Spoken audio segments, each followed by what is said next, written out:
Hey gang, this is Mike with my real estate dojo, and I got two of my friends on Facebook that asked me, David and Sydney, and their question was a really good question, which was, should I borrow money from hard money lending? Or another way to put it is, what do I think about hard money lending for investors? Now, before I go into my belief system, let me tell you that I definitely believe in good debt versus bad debt. Okay. And I totally understand the difference between having good debt, where, like, for example, you borrow money to start a business, or you borrow money from a hard money lender to invest into a fix and flip property. Okay. I understand that. And a bad debt is, for example, you borrow money to buy a couch, or you borrow money to get a new shirt, or you borrow money to go on vacation. That's bad debt. There's no possibility of that bad debt helping you make money. It's just a liability to you. It's just going to suck up your life, suck up your energy, suck your money out of you. Where a good debt has the ability to give you a return on your investment.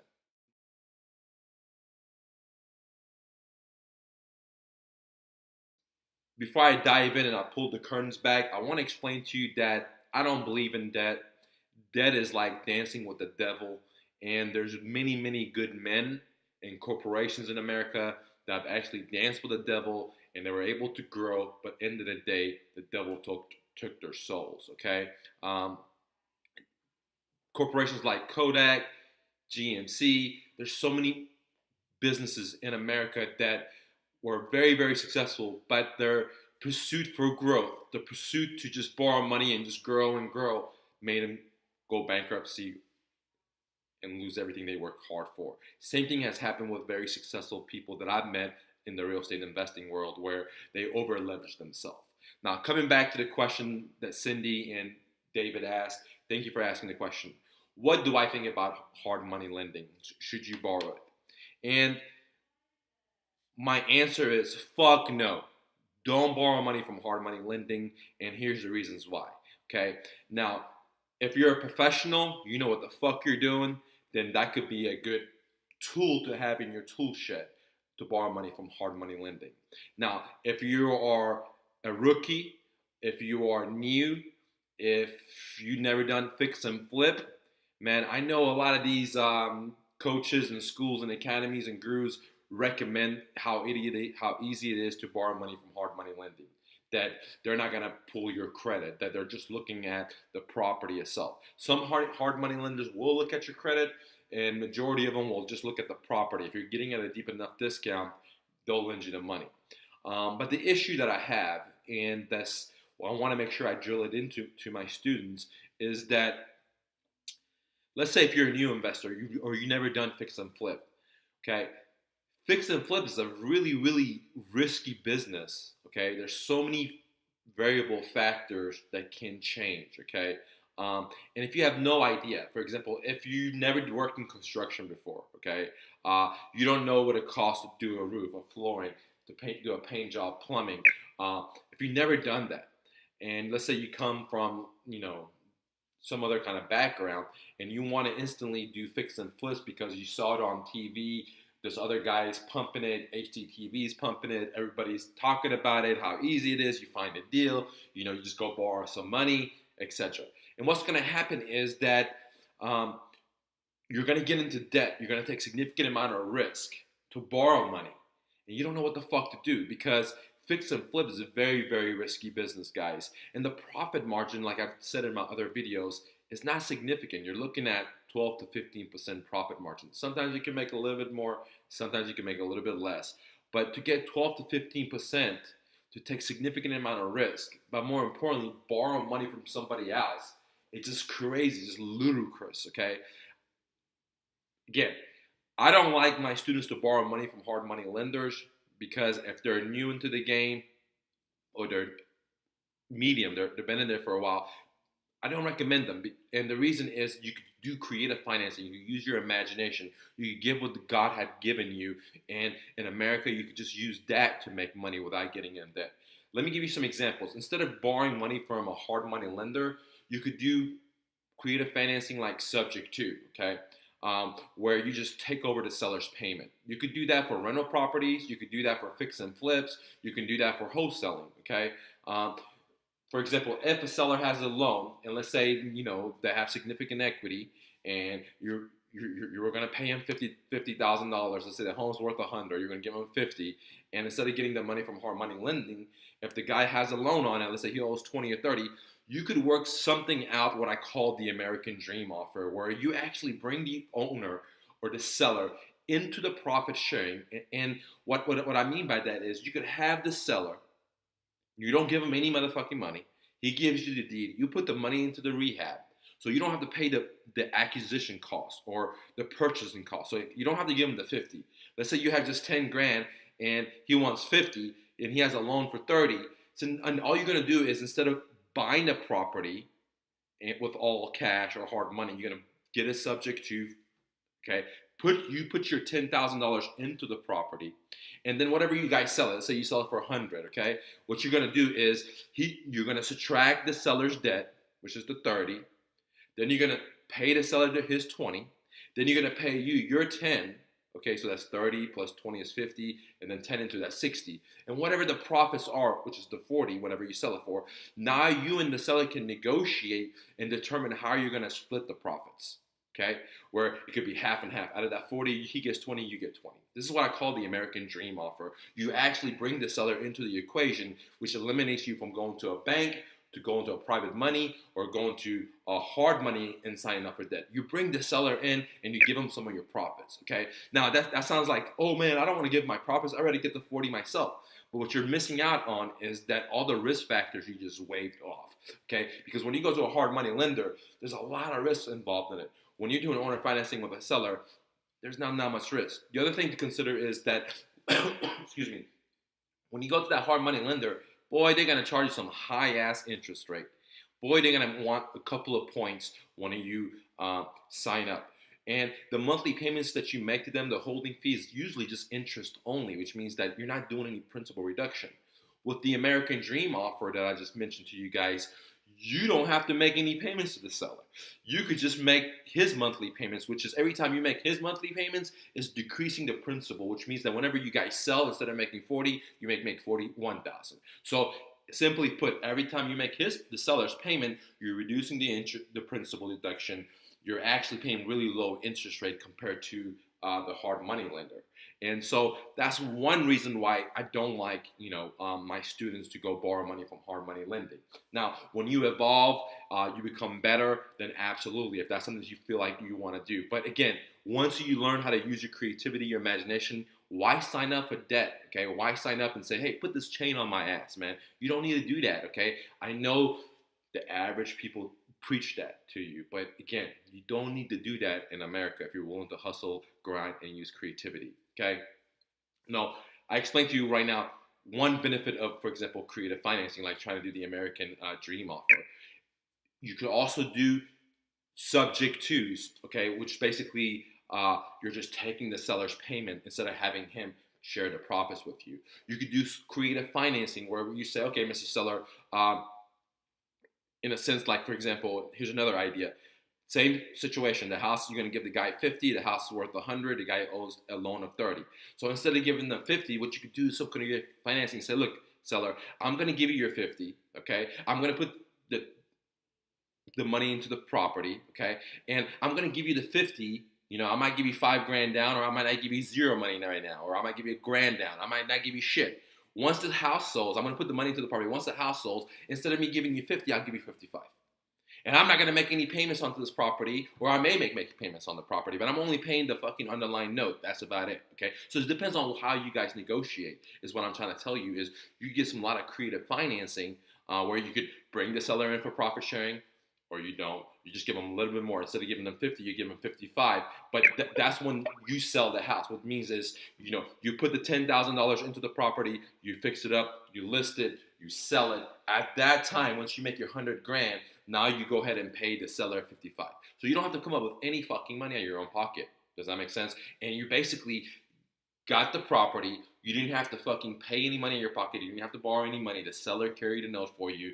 Man, probably 0% interest if you negotiate it right. And then once you sell the property, once you rehab the property, then you pay the seller plus give him an extra $5,000. I mean, goddamn, he just fronts you the money. He gives you his property. He gives you a fucking deep discount, and he's allowing you to fucking make money. Now, if the guy's more sophisticated, he wants more fucking money, then use the American Dream offer where you actually have him share on your profits with you. Okay, so I'm just giving you 3 different ideas where you could use creative financing, you could use burning desire, drive, hunger, imagination to ascertain a property without signing up for a debt. You know, if it's private money, hard money, or credit cards, or home equity loans, or any of that crap. Okay. Now, my next point is that if you don't have the fucking money, there's a reason. Okay, you don't have the money because you don't have the skills. Okay, if you don't have the fucking skills, you don't got the fucking money. How the hell are you gonna go take a risk with somebody else's money? Okay, that's the thing I don't understand how people preach that. Okay, you don't have the education, you don't have the fucking money, which means you don't know what to do to get this money. But now you're gonna sign up for a $150,000 loan with a hard money lender and fix a property. Or if you never done fix and flips, okay, it doesn't make any fucking sense to, first of all, take a risk and be an investor. Second of all, go do a fix and flip. You've never fucking done it before. Third of all, borrow somebody else's fucking money. All right? What do you think your chances of success in that is?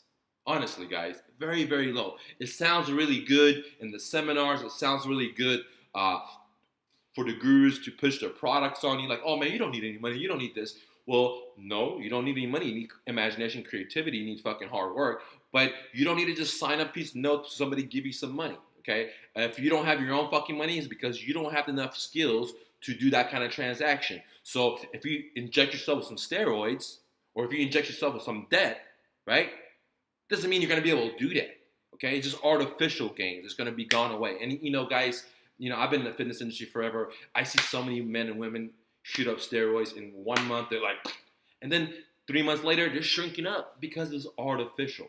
Where, you know, like me, I've been working out since high school, and man, I could take, you know, months off and I'll shrink up. But in a couple of weeks, a couple of months, I'm back at it again because my muscles have muscle memory. Okay, so it's not artificial. I took years and years in high school, college. You know, I'm almost 38 years old. I'm still working out. Okay, so what I'm trying to tell you is that debt is just like steroids. Okay, debt will accelerate you. Okay, but it's not solid foundation. And to have solid foundation is going to require a significant amount of brain power, significant amount of hard power, and hard fucking work. And you can't get that from somebody giving you the fucking money. Because more than likely, when somebody gives you the fucking money, you're going to not only fuck up your credit, fuck up what you promised to that guy, but you're also putting that hard money guy at risk, okay? And you're also putting the seller at risk because you're not going to be able to perform. And at the end of the day, you're going to be defeated, okay? Now, I'm not saying that you can't have success borrowing hard money. I'm saying that, hey, this is the way to do it.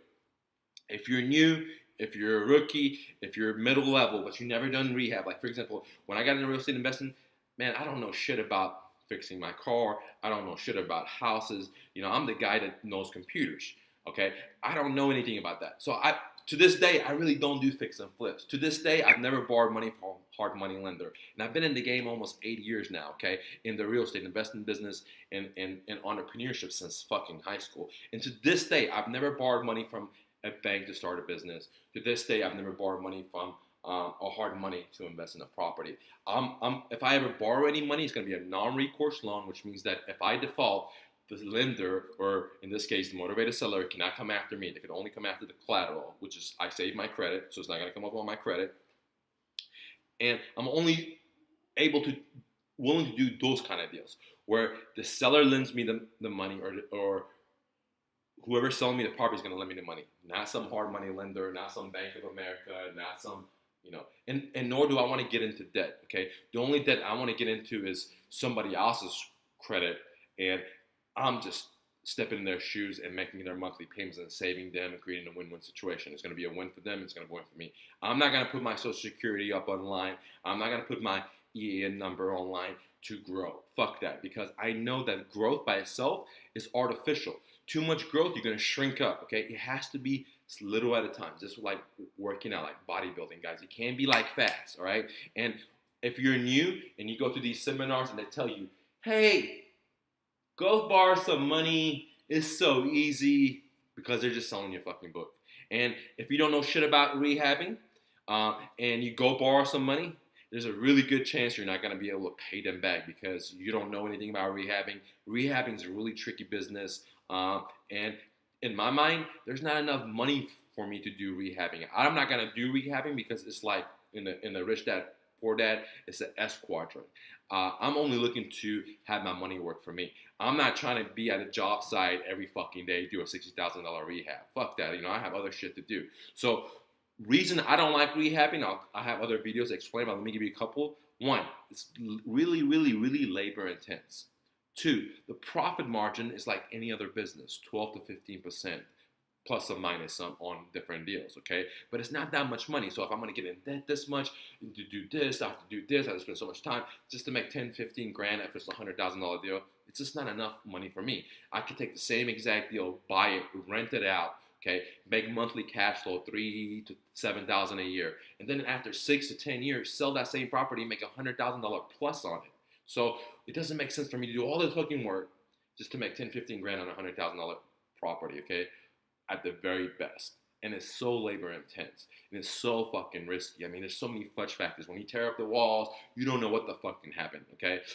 When you try to go to the city and get code or pool permits, man, you don't know what the fuck's gonna happen. So there's a lot of fudge factor, there's a lot of unknown factor, and I highly don't recommend fixing and flipping, okay? If you wanna do fix and flipping, the way that I believe that you should do it is that you should start with wholesaling, okay? Because wholesaling allows you to understand the business without having your money, without having risks involved in it. Once you understand the business, when you wholesale this deal and you give it to a guy named Joe, and Joe's the fix and flipper, then you would ask Joe, hey Joe, can I work for free for you? Can I come do this free for you? You gotta work for free. And then you work for free for Joe, whatever it is, picking up his food or, wiping his ass, whatever the fuck he wants you to do. When you're around Joe, you're gonna learn a lot of shit about fix and flipping. And then you flip some more, you flip some more properties, wholesaling them until you build your own cash, okay? Once you find your own cash, then what I recommend is using creative financing if you really love fix and flipping. I mean, if you love that shit, you love working with your hands, then by all means do that. But if you're not a guy that loves that shit like me, then don't get into the business because you think it's really cool and real popular and everybody's doing it. Because I'm telling you, it's not that glamorous. TV made it look like it. Fuck a TV, okay? It's all bullshit. So the evolution in my mind, what I teach my student is that do some wholesaling, save your money, hang around people that you're giving the deals to that are actually going to do fix and flip or whatever you want to do. Okay, if you want to be a buy and hold guy, you want to hang out with those people. If you want to do a fix and flip, you want to hang out with those people. You're giving them the deals. They're happy to have you because they want to help. They want to help you so you can bring them more deals. You want to help them so you can learn. So it's a win-win situation. Once you're around them, then you have some money, you have some experience. At this time, now when you get a deal, try to negotiate, a fix and flip for you if that's what you want to do. Okay, if you want to get into the fix and flip business with the seller, where you don't have to borrow the money, let the seller carry it. If it's a subject to, if it's an all-American dream, or if it's just like other things that I've mentioned on my other videos. Okay, now try to do that. Okay, do a couple of that, and you'll see that you don't ever need to borrow money from a hard money lender. Once you do a couple of those and you have success with it, okay? Then if you want to borrow some money from a hard money lender, hallelujah. You don't have to because you already have other ways to do it. But if you do, now you have a greater probability for success because not only do you know the basics of real estate through wholesaling, like you know how to do pull-ups, you know how to do squats, you know how to do bench press. Two, you have hang around with people that actually have done that deal, so you see all the fudge factor, you see all the bullshit they have to go through, how long it takes them to sell, all the holding fees, etc. And then three, you have your own capital. And then four, you have your own experience now. And now if you want to go ahead and borrow money, then your probability of success from a hard money lender is going to increase significantly. But if you're just new, or if you just never done a wholesale deal, or if you've never done fix and flip, and you want to do your first fucking deal, you went to a seminar and the guy told you you could do this, man, warning. They're just trying to sell you some shit. And you're just going to get into fucking debt, and you're going to get in trouble. And there's a good probability that you will not, but if you look at our statistics, 90% of you guys are going to get in trouble because it's a very complex business, fixing and flipping. The profit margin is very little. There's a tremendous amount of risk, and the return is this much. Where what I like to do is use house money, where the risk is this much and the return is this much. Why the fuck Now use house money, creative financing, and get into debt. I mean, that's just so easy, man. I mean, it's like the easiest thing to do, man. It's kind of like having liposuction. You, if your ass just only wants to fucking borrow money from a hard money lender because you don't want to get to the fucking gym, you don't want to get on the fucking stairmaster, you don't want to do the fucking hard work. You just want easy. Now let me tell you about easy. When you get easy, it's just cheesy, man. That shit is just cheesy. And before you know, you're gonna be crying and quitting because easy was cheesy. Mike told you that shit. So go out there and hustle and bustle. Don't take no for an answer. You live in the best country ever. Don't listen to the naysayers. Fuck a TV. Read a fucking book. See you later, gang.